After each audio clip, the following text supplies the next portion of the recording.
Lesson number 10 joule of the world के जो बाकी पैराग्राफ्स हमारे रहते हैं हम उनको देखेंगे.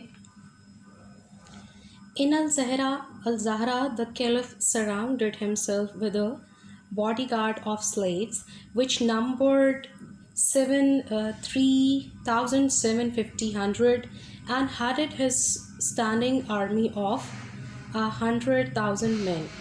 With their aid, the Caliph not only kept treason and brigandage in check, but reduced in influence of the old Arab aristocracy. Commerce and agriculture flourished, and the sources of income for the state were multiplied.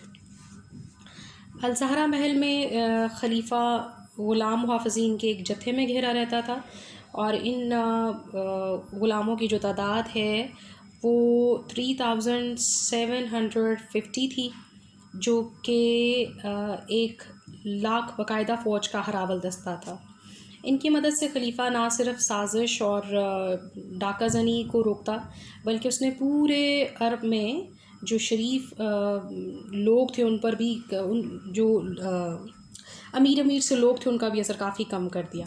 तजारत और ज़राअत को फ़रोग़ मिला और रियासत के ज़राए आमदन भी कई गुना बढ़ गए. The royal revenue amounted to 62,45,000 dinar, a third of which sufficed for the army and a third for public works, while the balance was placed in reserve. Never before was Cordoba so prosperous. Andalusia so rich, and the state so triumphant. All this was achieved through the genius of one man. He died at the ripe age of 73, and he left a statement, we were told, which said that he had known only 14 days of happiness.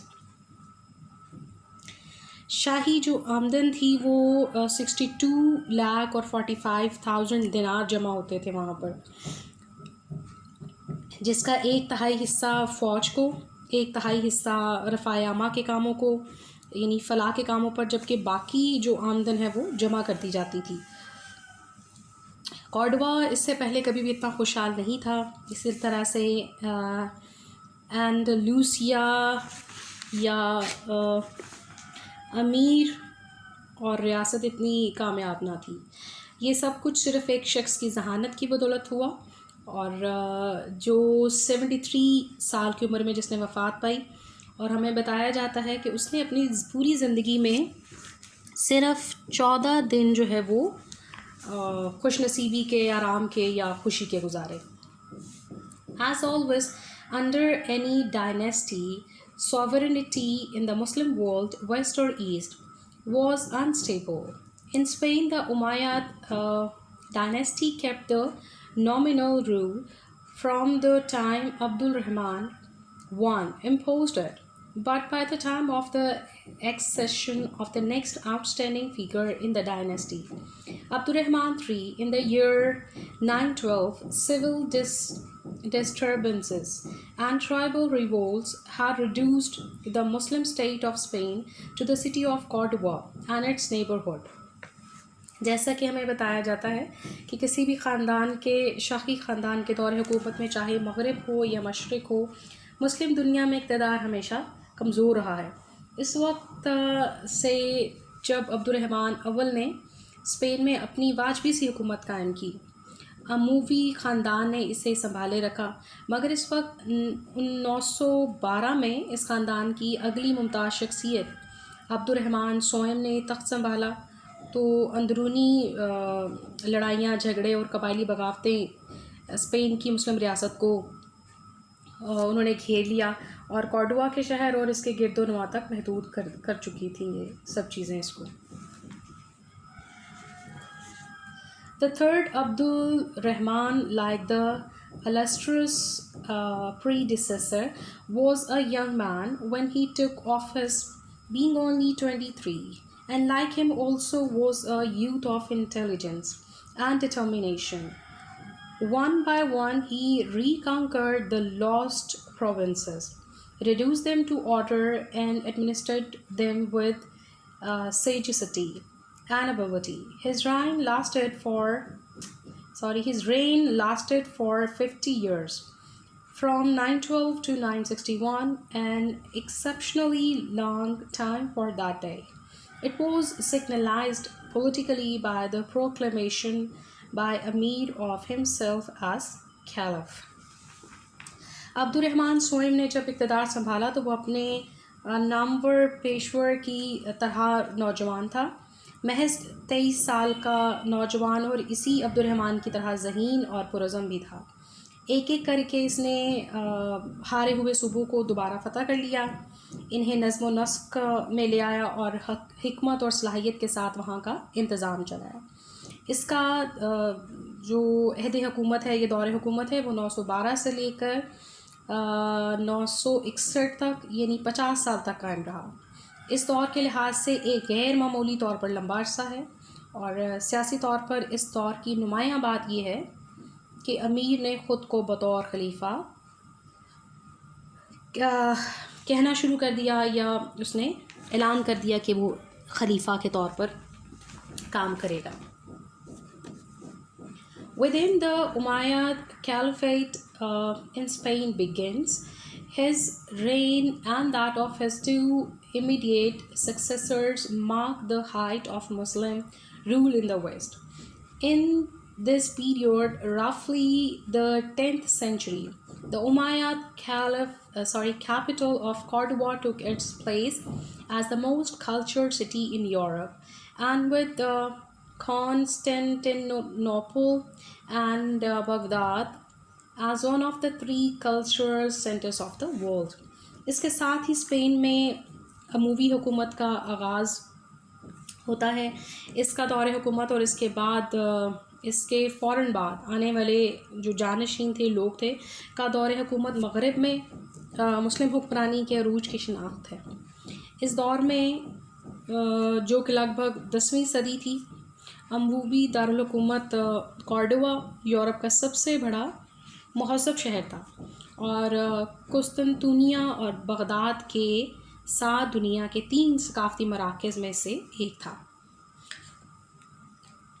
With its 113,000 homes, 21 suburbs, 70 libraries, and numerous bookshops, mosques, and palaces, it acquired international fame and inspired awe and admiration in the hearts of travelers. It enjoyed miles of paved streets illuminated by lights from the boarding houses, whereas 700 years after this time, there was not so much as one public lamp in London and in Paris. Centuries subsequently, whoever stepped over his threshold on a rainy day stepped up to his ankles in mud. 1,13,000 मकानात, 21 मज़ाफ़ाती अज़ला, 17 लाइब्रेरियाँ, बेशुमार कुतुब खाने, मसाजिद और महलात की बदौलत इस शहर ने बैनुल-अक़वामी शोहरत हासिल कर ली, और ये सियाहों के दिलों में इसने बड़ी ताज़ीम और एप्रिसिएशन को जगा दिया था। इसमें मीलों लंबी पक्की गलियाँ थी, पुख्ता गलियाँ थी, जो दोनों अतराफ़ में मौजूद घरों की रोशनियों से जगमगाती रहती थी, और जबकि इसके अहद के 700 साल के बाद भी लंदन में एक भी पब्लिक लैंप ना था, और सदियों बाद पेरिस में किसी बारिश वाले दिन में जो कोई घर की दहलीज से बाहर कदम रखता तो टखनों तक कीचड़ में धंस जाता।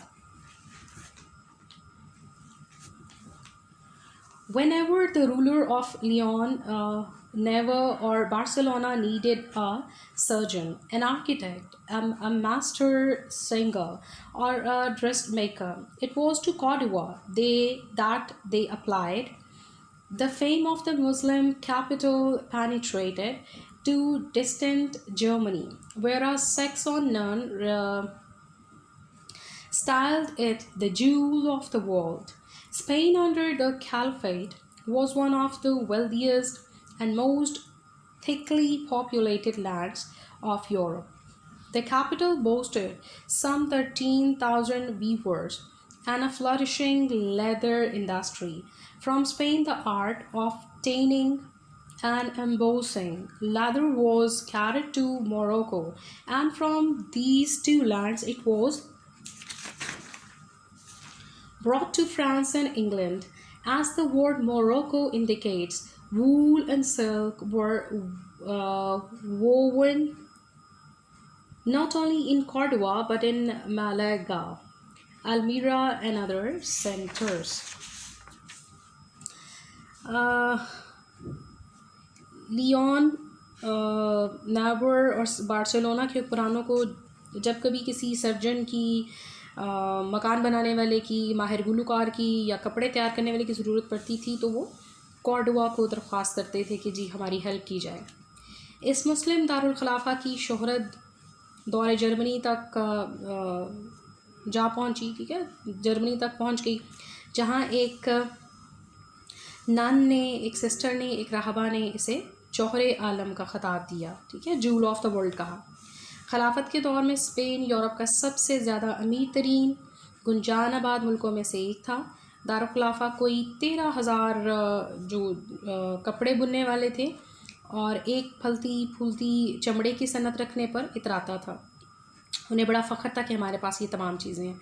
चमड़ा रखने और इन पर बेल बूटे बनाने का जो फ़न है वो स्पेन से मराकश पहुंचा और इन्हीं दो मुल्कों से ये फ़रांस और बरतानिया पहुंचा, जबकि लफ्ज़ मराकशी ज़ाहिर करता है, ठीक है, ऊन और रेशम ना सिर्फ कॉर्डोबा में बल्कि मलागा और अल्मीरा में भी इनके मराकज़ हैं जहाँ पर ये काम होता है।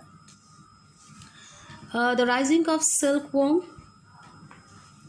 The rising of silkworms, originally a monopoly of the Chinese, was introduced by Muslims into Spain, where it thrived.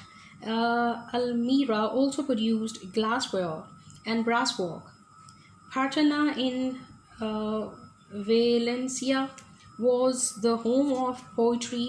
Jain and Algarve were noted for their mines of gold and silver, Cordoba for its iron and lead, and Malaga for its rubies. रेशम के कीड़े पालना, जो कि बुनियादी तौर पर चीन की इजारादारी है कि ये जो काम है वो सिर्फ चीन में हुआ करता था उस वक्त। मुसलमानों ने इसे स्पेन में मुतारिफ़ करवाया, जहाँ ये खूब जो है वो फ्लरिश किया, उसने बहुत ज़्यादा ये काम फूल गया, फैला और बहुत ज़्यादा बढ़ गया। अलमीरा या शीशे का सामान और पीतल का सामान तैयार करना था, ठीक है, और पेट्राना ज़रूफ़ साजी का गुर था। जेन और अलगावर सोने और चांदी का, और कॉर्डोबा लोहे और शीशे का, और मालगा जो है वो वहाँ पर हीरों की कानों की बदौलत ये सब जगह जो है वो अपने अपने डिफरेंट हुनर की वजह से मशहूर थे।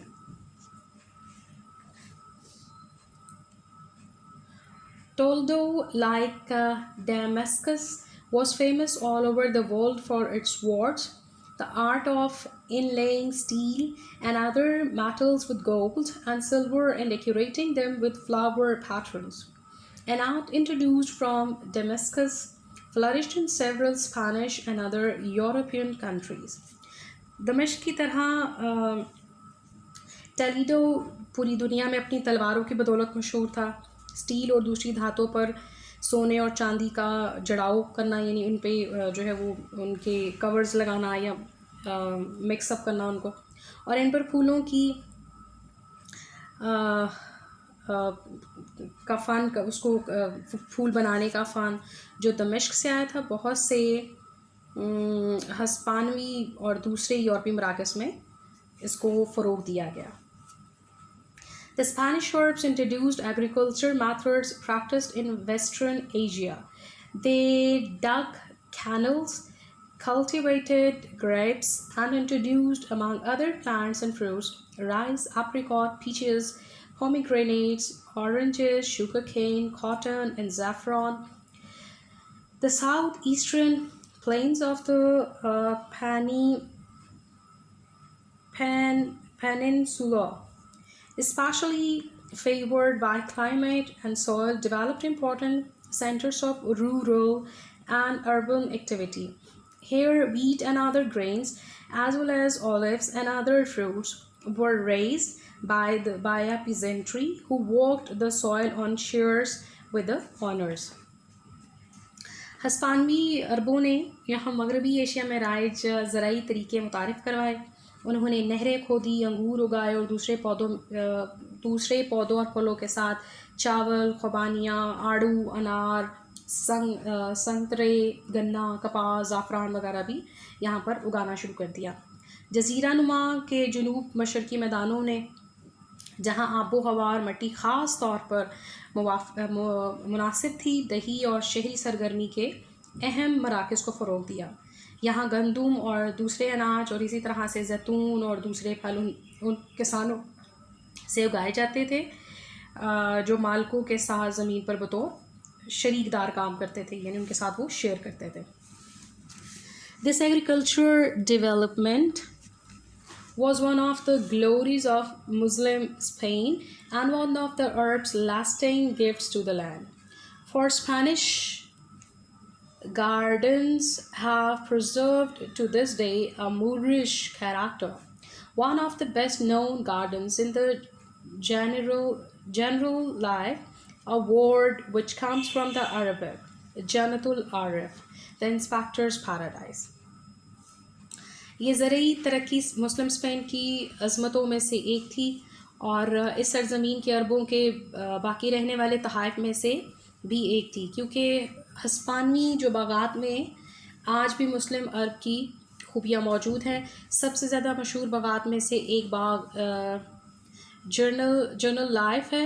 ये लफ्ज़ अरबी से निकला है जिसका मतलब है जन्नतुल आरफीन, जिसके मायने हैं साहिब नज़र लोगों की जन्नत। This garden, proverbial for its extensive shades, falling water, and soft breeze, was in the form of an amphitheater and irrigated by streams which, after forming numerous cascades lasting themselves among the flowers, shrubs, and trees, represented today by a few gigantic cypress and myrtles. अपने गहरे सायों, पानी के गिरते झरनों और लतीफ़ ठंडी हवाओं की बदौलत मिसाली ये बाग एक स्टेडियम की शक्ल का था और इसकी आबियारी ऐसी नदियों से होती थी जो इनकी अनगिनत आबशारें बनाने के बाद उन फूलों, झाड़ियों और दरख्तों में गुम हो जाती थी जिनकी नुमाइंदगी आज सरू के चंद ऊंचे दरख्त और खुशबूदार झाड़ियाँ करती हैं। The industrial and agricultural products of Muslim Spain were more than sufficient for domestic consumption. One of the greatest of its river ports exported cotton, olive, and oil. The exports of Malaga and Jean included saffron, fig, marble, and sugar. Muslim Spain की सनती और ज़रूरी पैदावार मुल्की इस्तेमाल के लिए काफ़ी से भी ज़्यादा थी क्या, और सियोल इसकी अजीम तरीन और दरियाई बंदरगाहों में से एक थी जहाँ से कपास, जैतून और तेल बरामद किया जाता था। मालगा और जेन के बरामदात में ज़ाफ़रान, जीर, संगमरमर और चीनी शामिल थे। Through Alexandria and Constantinople, Spanish products found markets as far away as India and Central Asia. Especially active was the trade with Damascus, Baghdad, and Makkah. The international nautical vocabulary of the modern world contains not a few words which justify to the former Arab supremacy on the seas, admiral, arsenal, average cable. लेग्जेंड्रिया और कुस्तुनतुनिया के ज़रिए हिस्पानी मसनूआत ने हिंदुस्तान और वस्ती Asia जैसी दूर दराज मंडियों तक रसाई हासिल की। दमिश्क, बगदाद और मक्का के साथ खसूसी तजारत की गई। जदीद दुनिया की जहाज़ रानी से मुतल्लिक़ बैनुल-अक़वामी जो वर्ड्स हैं उनमें से बहुत सारे ऐसे अल्फाज हैं जो जहाज़ों पर अरबों की साबका बरतरी की तस्दीक करते हैं। असला खाना और बाकी जो चीज़ें हैं वो भी सारी की सारी यहाँ ही की बदौलत है।